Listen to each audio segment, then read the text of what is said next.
माननीय प्रधानमंत्री नरेंद्र मोदी जी।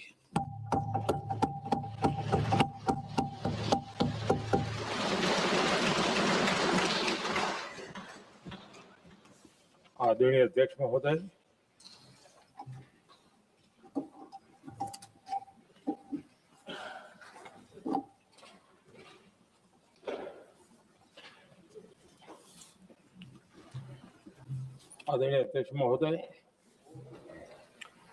मैं इस सम्मानित सदन में पश्चिम एशिया में चल रहे संघर्ष और इसकी वजह से भारत के सामने आई चुनौतियों पर बात रखने के लिए उपस्थित हुआ हूं।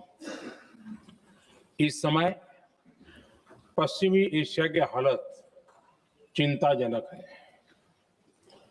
बीते 2-3 हफ्तों में जयशंकर जी ने और हरदीप पुरी जी ने इस विषय पर सदन को जरूरी जानकारी दी है। अब इस संकट को 3 सप्ताह से ज्यादा हो रहा है। इसका पूरे विश्व की अर्थव्यवस्था पर, लोगों के जीवन पर बहुत ही विपरीत असर हो रहा है। इसलिए पूरी दुनिया इस संकट के जल्द से जल्द समाधान के लिए सभी पक्षों से आग्रह भी कर रही है। अध्यक्ष महोदय, भारत के सामने भी इस युद्ध ने अप्रत्याशित चुनौतियां खड़ी कर दी हैं। ये चुनौतियां आर्थिक भी हैं, नेशनल सिक्योरिटी से जुड़ी भी हैं और मानवीय भी हैं। युद्धरत और युद्ध से प्रभावित देशों के साथ भारत के व्यापक व्यापारिक रिश्ते हैं। जिस क्षेत्र में युद्ध हो रहा है, वो दुनिया के दूसरे देशों के साथ हमारे व्यापार का भी एक महत्वपूर्ण रास्ता है। विशेष रूप से कच्चे तेल और गैस की हमारी जरूरतों का एक बड़ा हिस्सा यही क्षेत्र पूरा करता है। हमारे लिए ये रीजन एक और कारण से भी अहम है। लगभग 1 करोड़ भारतीय खाड़ी देशों में रहते हैं और वहां काम करते हैं। वहां समंदर में जो कमर्शियल शिप चलते हैं, उनमें भारतीय क्रू मेंबर्स की संख्या भी बहुत अधिक है। ऐसे अलग अलग कारणों के चलते भारत की चिंताएं स्वाभाविक रूप से अधिक है। इसलिए ये आवश्यक है कि भारत की संसद से इस संकट को लेकर एक मत और एकजुट आवाज दुनिया में जाए।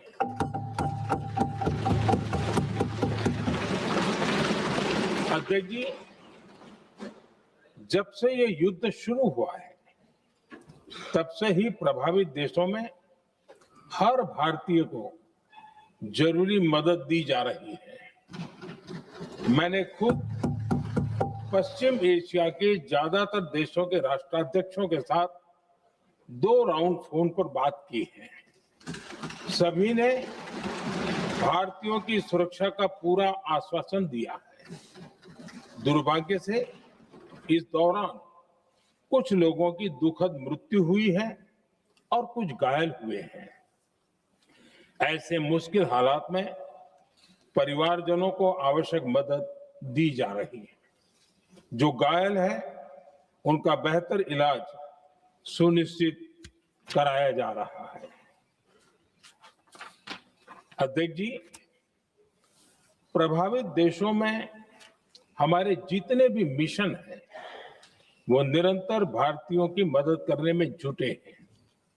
वहां काम करने वाले भारतीय हो या फिर जो टूरिस्ट वहां गए हैं, सभी को हर संभव मदद दी जा रही है। हमारे मिशन नियमित रूप से एडवाइजरी जारी कर रहे हैं। यहाँ भारत में और अन्य प्रभावित देशों में 24/7 कंट्रोल रूम और आपातकालीन हेल्पलाइन स्थापित की गई है।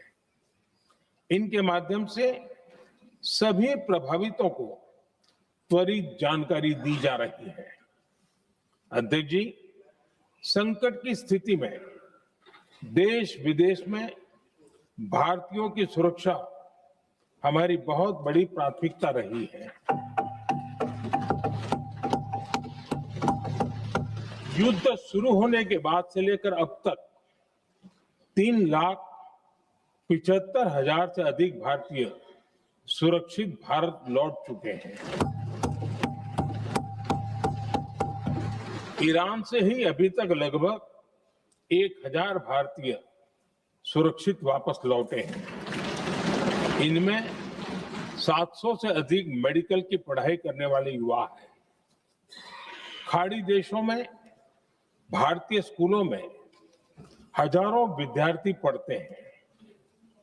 सीबीएसई ने ऐसे सभी भारतीय स्कूलों में होने वाली कक्षा 10वीं और 12वीं की निर्धारित परीक्षाओं को रद्द कर दिया है। इन बच्चों की पढ़ाई निर्बाध चलती रहे, इसके लिए सीबीएसई उचित कदम उठा रही है। यानी सरकार संवेदनशील भी है, सतर्क भी है और हर सहायता के लिए तत्पर भी है। माननीय अध्यक्ष जी, भारत में बड़ी मात्रा में कच्चा तेल, गैस और फर्टिलाइजर जैसी अनेक जरूरी चीजें हॉर्मुज स्ट्रेट के रास्ते से आती है। युद्ध के बाद से ही हॉर्मुज स्ट्रेट में जहाजों का आना जाना बहुत चुनौतीपूर्ण हो गया है। बावजूद इसके हमारी सरकार का ये प्रयास रहा है कि पेट्रोल, डीजल और गैस की सप्लाई बहुत ज्यादा प्रभावित न हो। देश के सामान्य परिवारों को परेशानी भी कम से कम हो, इस पर हमारा फोकस रहा है। हम सभी जानते हैं, देश अपनी जरूरत की 60% एलपीजी आयात करता है। इसकी सप्लाई में अनिश्चितता के कारण सरकार ने एलपीजी के डोमेस्टिक उपयोग को प्राथमिकता दी है।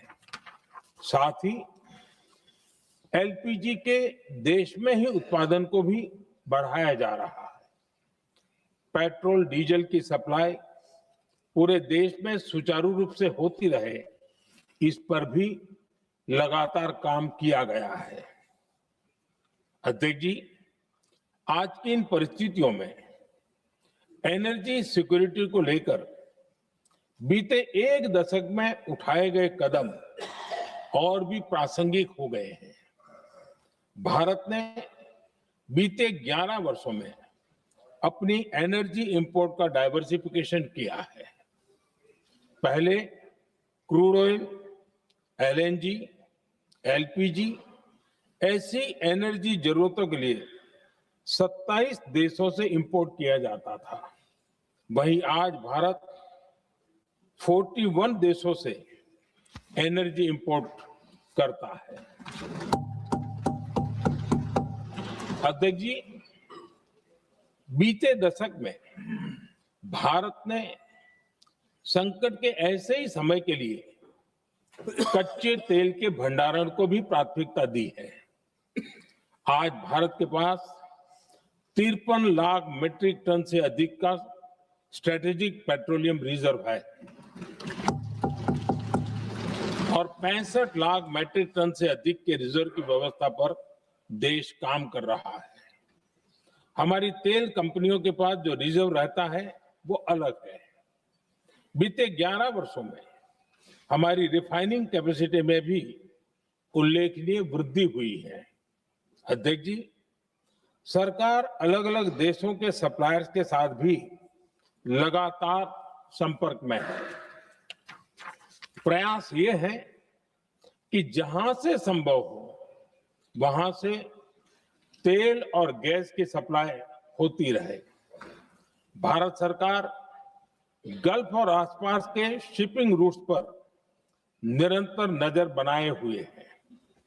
हमारा प्रयास है कि तेल हो, गैस हो, फर्टिलाइजर हो, ऐसे हर जरूरी सामान से जुड़े जहाज भारत तक सुरक्षित पहुंचे। हम अपने सभी वैश्विक सहयोगियों के साथ निरंतर संवाद कर रहे हैं ताकि हमारे मैरीटाइम कॉरिडोर सुरक्षित रहे। ऐसे प्रयासों के कारण बीते दिनों हॉर्मुज स्ट्रेट में फंसे हमारे कई जहाज भारत आए भी हैं। अध्यक्ष जी, संकट के इस समय में देश की एक और तैयारी भी बहुत काम आ रही है। पिछले 10-11 साल में इथेनॉल के उत्पादन और उसकी ब्लेंडिंग पर अभूतपूर्व काम हुआ है। एक दशक पहले तक देश में सिर्फ 1-1.5% इथेनॉल ब्लेंडिंग कैपेसिटी थी। आज हम पेट्रोल में 20% इथेनॉल ब्लेंडिंग के करीब पहुंच रहे हैं। इसके कारण प्रति वर्ष करीब 4.5 करोड़ बैरल कम ऑयल इंपोर्ट करना पड़ रहा है। ऐसे ही रेलवे के बिजलीकरण से भी बहुत बड़ा फायदा हो रहा है। अगर रेलवे का इतना बिजलीकरण न होता तो हर साल करीब 180 करोड़ लीटर डीजल अतिरिक्त लगता। ऐसे ही हमने मेट्रो का नेटवर्क बढ़ाया है। 2014 में जहां देश में मेट्रो नेटवर्क 250 किलोमीटर से भी कम था, आज ये बढ़कर करीब 1100 किलोमीटर हो गया है। हमने इलेक्ट्रिक मोबिलिटी पर बहुत अधिक बल दिया। केंद्र सरकार ने राज्यों को 15,000 इलेक्ट्रिक बसें चलाने के लिए दी है। आज जिस स्केल पर वैकल्पिक ईंधन पर काम हो रहा है, उससे भारत का भविष्य और सुरक्षित होगा।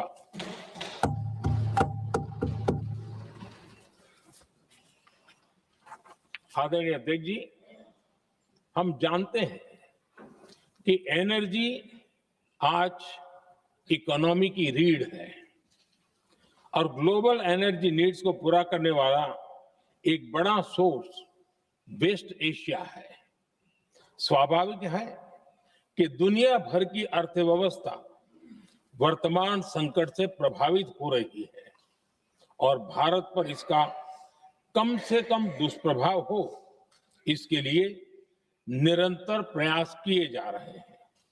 सरकार इसके शॉर्ट टर्म, मीडियम टर्म और लॉन्ग टर्म ऐसे हर असर के लिए एक रणनीति के साथ काम कर रही है। आज भारत की इकोनॉमी के फंडामेंटल्स मजबूत है। इससे भी देश को बहुत मदद मिली है। हम हर सेक्टर के स्टेक होल्डर्स के साथ चर्चा कर रहे हैं। जहां भी जरूरत है उस सेक्टर को आवश्यक सपोर्ट दिया जा रहा है। भारत सरकार ने एक इंटर मिनिस्ट्रियल ग्रुप भी बनाया है। ये ग्रुप हर रोज मिलता है और हमारे इंपोर्ट एक्सपोर्ट में आने वाली हर दिक्कत का आकलन करता है और ये ग्रुप आवश्यक समाधान पर भी निरंतर काम करता है। मुझे पूरा भरोसा है कि सरकार और इंडस्ट्री के साझा प्रयासों से हम परिस्थितियों का बेहतर सामना कर पाएंगे। माननीय अध्यक्ष जी, एक बड़ा सवाल ये है कि युद्ध का खेती पर क्या प्रभाव होगा। देश के किसानों ने हमारे अन्न के भंडार भर रखे हैं, इसलिए भारत के पास पर्याप्त खाद्यान्न है। हमारा ये भी प्रयास है कि खरीफ सीजन की ठीक से बुआई हो सके। सरकार ने बीते सालों में आपात स्थिति से निपटने के लिए खाद की पर्याप्त व्यवस्था भी की है। अतीत में भी हमारी सरकार ने दुनिया के संकटों का बोझ किसानों पर नहीं पड़ने दिया था। कोरोना और उस समय के युद्धों के दौरान उस समय भी ग्लोबल सप्लाई चेन में डिस्टरप्शन आ गई थी। दुनिया के बाजार में यूरिया की एक बोरी 3,000 रुपये तक पहुंच गई, लेकिन भारत के किसानों को वही बोरी 300 रुपये से भी कम कीमत में उपलब्ध कराई गई। अध्यक्ष जी, देश के किसानों को इस प्रकार के संकटों से बचाने के लिए भी बीते वर्षों में अनेक कदम उठाए गए हैं। पिछले एक दशक में देश में 6 यूरिया प्लांट शुरू किए गए हैं। इससे सालाना 76 लाख मैट्रिक टन से अधिक की यूरिया प्रोडक्शन कैपेसिटी जुड़ी है। इस दौरान डीएपी और एनपीकेएस जैसी खाद का घरेलू उत्पादन भी करीब 50 लाख मैट्रिक टन बढ़ाया गया है। इतना ही नहीं, तेल और गैस की तरह खाद के आयात को भी डाइवर्सिफाई किया गया है। ऐसे ही डीएपी और एनपीके के आयात के लिए भी हमने अपने विकल्पों को विस्तार किया है। अध्यक्ष जी, सरकार ने देश के किसानों को made in India nano urea का विकल्प भी दिया है। सरकार किसानों को प्राकृतिक खेती के लिए भी प्रोत्साहित कर रही है। पीएम कुसुम योजना के तहत किसानों को 22 लाख से ज्यादा सोलर पंप दिए गए हैं। इससे भी डीजल पर उनकी निर्भरता कम हुई है। मैं सदन के माध्यम से देश के किसानों को विश्वास दिलाता हूं कि सरकार किसानों की हर संभव मदद करती रहेगी। आदरणीय अध्यक्ष जी, युद्ध का एक बहुत बड़ा चैलेंज ये भी है कि भारत में गर्मी का मौसम शुरू हो रहा है। आने वाले समय में बढ़ती गर्मी के साथ बिजली की डिमांड बढ़ती जाएगी। फिलहाल देश के सभी पावर प्लांट्स के पर्याप्त कोल स्टॉक उपलब्ध है। भारत ने लगातार दूसरे साल 100 करोड़ टन कोयला उत्पादन करने का रिकॉर्ड बनाया है। पावर जनरेशन से लेकर पावर सप्लाई तक के हमारे सभी सिस्टम की निरंतर मॉनिटरिंग भी की जा रही है और सरकार की तैयारियां उसको रिन्यूएबल एनर्जी से भी मदद मिली है। बीते दशक में रिन्यूएबल एनर्जी की तरफ देश ने बड़े कदम उठाए हैं। आज हमारी total installed power generation capacity का आधा हिस्सा रिन्यूएबल सोर्स से आता है। हमारी कुल रिन्यूएबल क्षमता आज 250 गीगावाट के ऐतिहासिक आंकड़े को पार कर गई है। बीते 11 वर्षों में देश ने अपनी सोलर पावर कैपेसिटी करीब 3 गीगावाट से बढ़ाकर 140 गीगावाट तक पहुंचाई है। बीते वर्षों में देश में करीब 40 लाख रूफटॉप सोलर लगे हैं। इसमें पीएम सूर्यघर मुफ्त बिजली योजना से भी लोगों को काफी मदद मिली है। गोवर्धन योजना के तहत देश में आज 200 कॉम्प्रेस्ड बायोगैस प्लांट भी काम करना शुरू कर चुके हैं। ये सारे प्रयास आज देश के बहुत काम आ रहे हैं। सरकार ने भविष्य की तैयारी और बढ़ाते हुए शांति एक्ट माध्यम से देश में न्यूक्लियर एनर्जी के उत्पादन को भी प्रोत्साहित किया है। कुछ ही दिन पहले small hydro power development scheme को भी हरी झंडी दी गई है, जिससे अगले 5 वर्षों में 1500 मेगावाट नई हाइड्रो पावर कैपेसिटी जोड़ी जाएगी। आदरणीय अध्यक्ष जी, जहां तक डिप्लोमेसी की बात है, भारत की भूमिका स्पष्ट है। शुरुआत से ही हमने इस संघर्ष को लेकर अपनी गहरी चिंता व्यक्त की है। मैंने स्वयं भी पश्चिम एशिया के सभी संबंधित नेताओं से बातचीत की है। मैंने सभी से तनाव को कम करने और इस संघर्ष को खत्म करने का आग्रह किया है। भारत ने नागरिकों, एनर्जी और ट्रांसपोर्ट से जुड़े इंफ्रास्ट्रक्चर पर हमलों का विरोध किया है। कमर्शियल जहाजों पर हमला और हॉर्मुज स्ट्रेट जैसे अंतर्राष्ट्रीय जलमार्ग में रुकावट अस्वीकार्य है। भारत डिप्लोमेसी के जरिए युद्ध के इस माहौल में भी भारतीय जहाजों के सुरक्षित आवागमन के लिए निरंतर प्रयास कर रहा है। अध्यक्ष महोदय, भारत हमेशा से ही मानवता के हित में और शांति के पक्ष में अपनी आवाज उठाता रहा है। मैं फिर कहूंगा कि बातचीत और कूटनीति ही इस समस्या का समाधान है। हमारे हर प्रयास तनाव को कम करने, इस संघर्ष को समाप्त करने के लिए है। इस युद्ध में किसी के भी जीवन पर संकट मानवता के हित में नहीं है। इसलिए भारत का प्रयास सभी पक्षों को जल्द से जल्द शांतिपूर्ण समाधान के लिए प्रोत्साहित करने का है। अध्यक्ष जी, जब ऐसे संकट आते हैं तो कुछ तत्व इसका गलत फायदा उठाने की कोशिश भी करते हैं। इसलिए कानून व्यवस्था सुनिश्चित करने वाली सभी एजेंसियों को अलर्ट पर रखा गया है।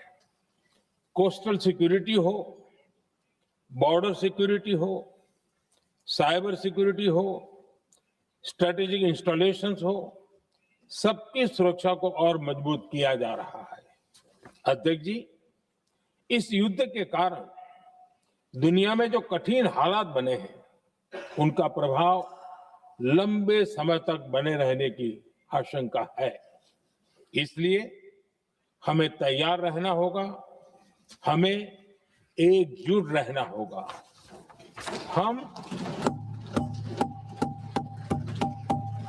हम कोरोना के समय भी एकजुटता से ऐसी चुनौतियों का सामना कर चुके हैं। अब हमें फिर से उसी तरह तैयार रहने की आवश्यकता है। धीरज के साथ, संयम के साथ, शांत मन से हमें हर चुनौती का मुकाबला करना है और यही हमारी पहचान है, यही हमारी ताकत है। और हाँ, हमें बहुत सावधान और सतर्क भी रहना है। हालात का फायदा उठाने वाले झूठ फैलाने का प्रयास करेंगे, ऐसे लोगों की कोशिशों को सफल नहीं होने देना है। मैं देश की सभी राज्य सरकारों से भी इस सदन के माध्यम से आग्रह करूंगा, ऐसे समय में कालाबाजारी करने वाले, जमाखोरी करने वाले एक्टिव हो जाते हैं। इसके लिए कड़ी मॉनिटरिंग जरूरी है। जहां से भी ऐसी शिकायतें आती हैं, वहां त्वरित कार्रवाई होनी चाहिए। देश की हर सरकार और देश का हर नागरिक जब मिलकर चलेंगे तो हम हर चुनौती को चुनौती दे सकते हैं। इसी आग्रह के साथ मैं अपना वक्तव्य समाप्त करता हूं। बहुत बहुत धन्यवाद।